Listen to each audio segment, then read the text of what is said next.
Correction de l'exercice 74, page 89. Alors, on nous parle d'une coopérative qui trie des pommes. On note X, le nombre de centaines de pommes triées. C'est bien de faire attention à ça. Ce sont bien des centaines de pommes pour X. Et puis, dans ce tri de pommes, eh bien, il arrive que des pommes avariées passent quand même, ne sont pas écartées du tri, donc ils passent quand même comme les autres pommes dans la production. Évidemment, on essaye d'en avoir le moins possible. Donc, on note F, le nombre de pommes avariées. Et ce nombre de pommes qui passent dans la production. Et ce nombre de pommes avariées, eh bien, il dépend de X, c'est-à-dire du nombre de pommes triées. Plus on trie de pommes, eh bien, a priori, plus il risque d'y avoir de pommes avariées, on va voir. Voilà. Sachant que X est compris dans l'intervalle 42-50 en centaines, donc de 4200 pommes à 5000 pommes. Okay. Première question, déterminer la dérivée de f. Alors, f est une fonction polynôme du second degré, donc on sait très bien dériver ces fonctions-là. On va retrouver la structure, donc ici, soustraction et addition. Voilà. La dérivée de x carré, c'est 2x. La dérivée de 84x, c'est 84. Et la dérivée de 1849, c'est 0. Donc, ça nous fait une fonction qui est 2x moins 84. Voilà la dérivée de f.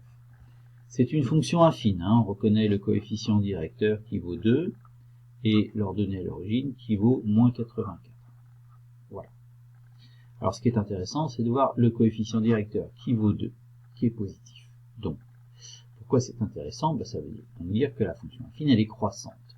Et quand une fonction affine est croissante, c'est une droite, je vous rappelle, hein, et bien quand la fonction affine est croissante, elle est forcément négative au départ et positive ensuite. Et puis donc entre les deux, elle passe à 0. Voilà. Alors où est-ce qu'elle passe à 0? C'est-à-dire qu'elle a la valeur de x qui nous donne 2x moins 84 qui vaut 0. Donc ça c'est le signe de f' de x. Voilà. Donc quand est-ce qu'on a f' de x qui vaut 0, c'est-à-dire 2x moins 84 qui vaut 0? C'est assez facile, hein. C'est quand x vaut 42. 2 fois 42 moins 84, ça fait 0. Donc 42 ici. Voilà.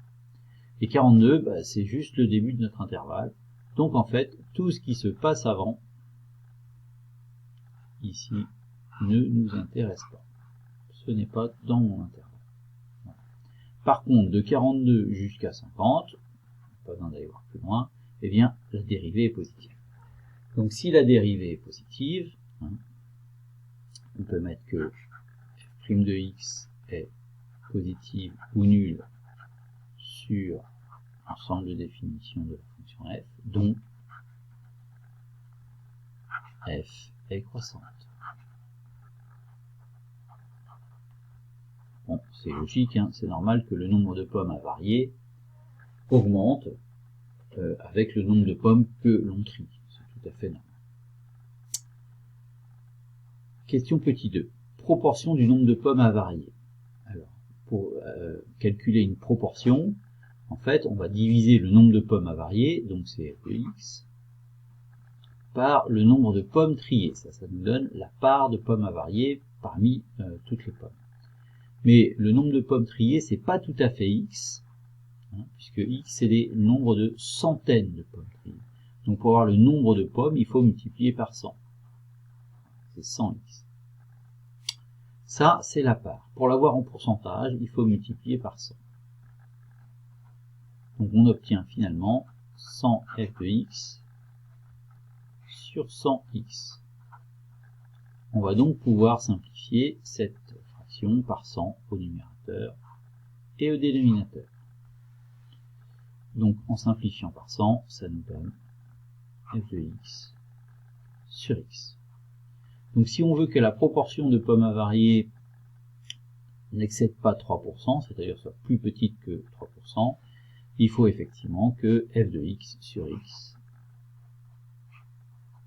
soit inférieur ou égal à 3. Voilà.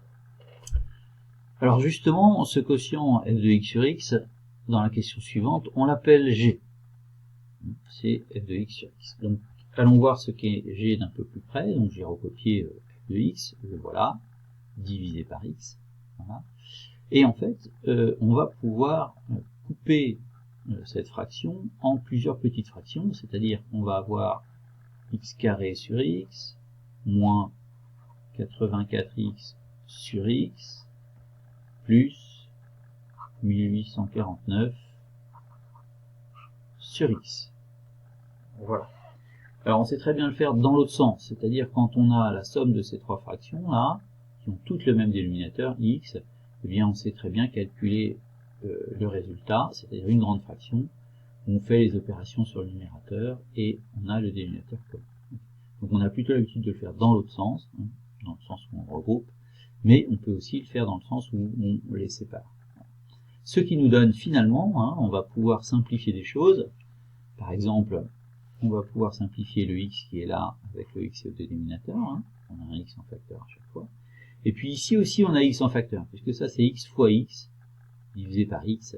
Donc je peux prendre le x qui est là, et puis j'en prends un des deux, ce qui revient à enlever le carré en fait. Il me reste un x. Donc la fonction g, c'est bien celle qu'on nous a annoncée, c'est-à-dire g de x égale, alors x, voilà, moins 84, plus 1849 sur x. Une fois qu'on a cette fonction, on peut du coup facilement calculer sa dérivée. Hein. Je vais retrouver la même structure, moins plus, et puis la dérivée de x c'est 1, la dérivée de 84 c'est 0, et la dérivée de 1849 sur x, on reconnaît la fonction inverse, c'est moins 1849 sur x carré. Voilà, ce qui donne 1 moins 1849 sur x carré. Alors c'est pas tout à fait l'expression qu'ils nous ont donnée dans le texte pour g'. Voilà. La première chose qu'on peut noter, c'est qu'ici on a une grande fraction sur x carré. Donc on va en fait faire la soustraction de ces deux nombres.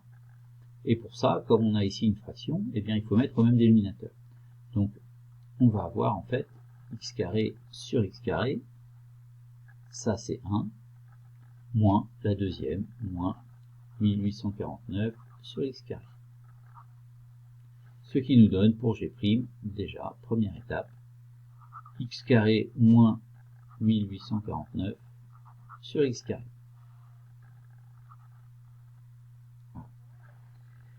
Et si on regarde le résultat attendu, ici, là, eh bien on voit que ça c'est une identité remarquable, x moins 43, facteur de x plus 43.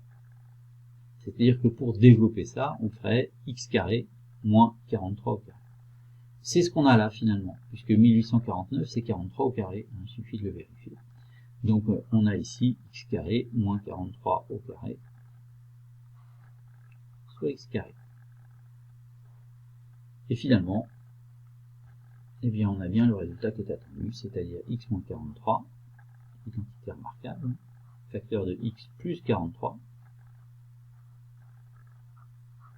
sur x carré. Voilà pour la dérivée. Enfin, il s'agit de dresser le tableau de variation de cette fonction g. Alors j'ai pris un peu d'avance là, elle est tracée déjà ici, la fonction g. Hein. J'ai fait la question petit d. Voilà. Alors on voit qu'elle a l'air croissante et puis peut-être au début un peu décroissante. Là, on va essayer d'éclaircir ça. Alors, pour connaître les variations de la fonction g, eh bien, il faut commencer par connaître le signe de la fonction g'.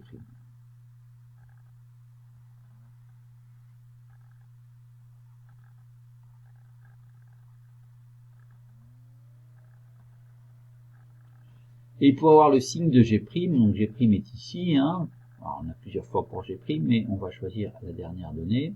Pour connaître le signe de g', eh bien, je peux regarder le signe de ces différents facteurs, puisque c'est multiplié ici et divisé.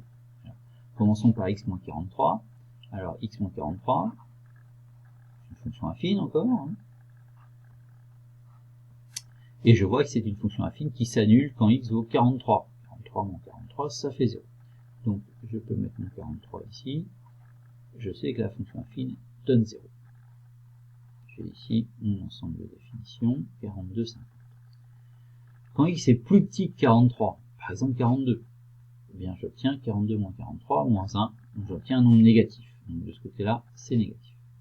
Et quand x est plus grand que 43, par exemple 50, donc 50 moins 43, ça fait 7, c'est un nombre positif. Voilà. Donc voilà comment varie, quel est le signe, pardon, de x moins 43. Alors il faut que je multiplie maintenant par x plus 43 et x carré. Mais je vous ai fait remarquer ici que x plus 43 est plus grand que 0. Pourquoi? Parce que x est déjà un nombre positif. Donc vous lui additionnez 43, c'est forcément positif. Et de même, x carré est aussi plus grand que 0. Donc en fait, pour passer du signe de x moins 43 au signe de la dérivée,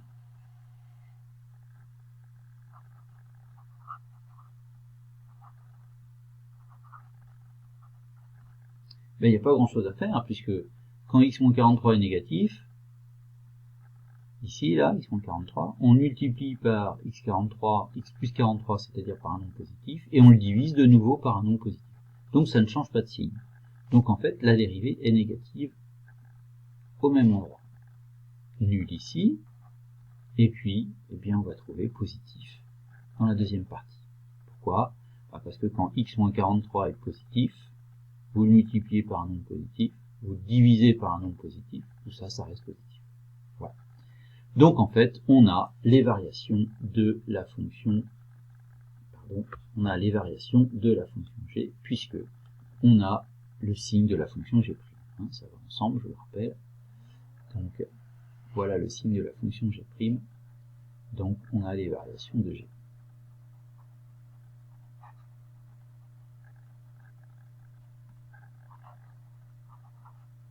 À savoir que g est décroissante, puis croissante. C'est ce qu'on avait vu sur le graphique, décroissante jusque x égale 43, puis croissante. Enfin, dernière question. Alors, tracé, c'est fait. En utilisant le graphique, déterminer le nombre maximal de pommes à trier par heure pour que le tri reste satisfaisant. Alors, on a dit que le tri était satisfaisant quand, c'est un peu au-dessus, quand f de x sur x était inférieur à 3. Or, f de x sur x, c'est g. Donc, c'est ce qu'on vient de tracer. Je vais retrouver. Oui, donc on a dit que f de x sur x devait être inférieur à 3. Voilà, c'est ça. Et f de x sur x, c'est g. Donc on se demande quand est-ce que g est inférieur à 3. Donc, pour ça, je vais tracer à partir de l'ordonnée 3, je vais tracer une ligne, voilà, et je regarde quand est-ce que f de x sur x, c'est-à-dire g, est strictement inférieur à 3, et bien tout le temps, en fait. Voilà. On pourrait en avoir le cœur net en calculant g de 50. Et on trouverait que c'est en fait plus petit que 3. Pas beaucoup, mais plus petit. Donc finalement, g de x est toujours plus petit que 3. Donc g de x, finalement, g de x est toujours plus petit que 3. Donc, on peut trier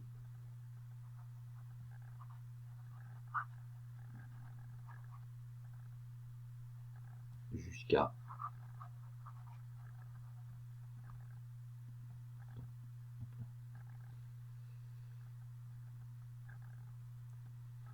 5000 pommes par heure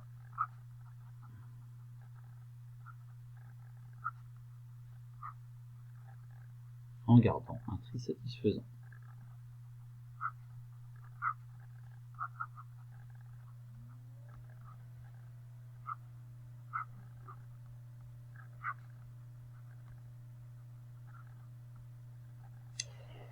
Voilà pour cet exercice.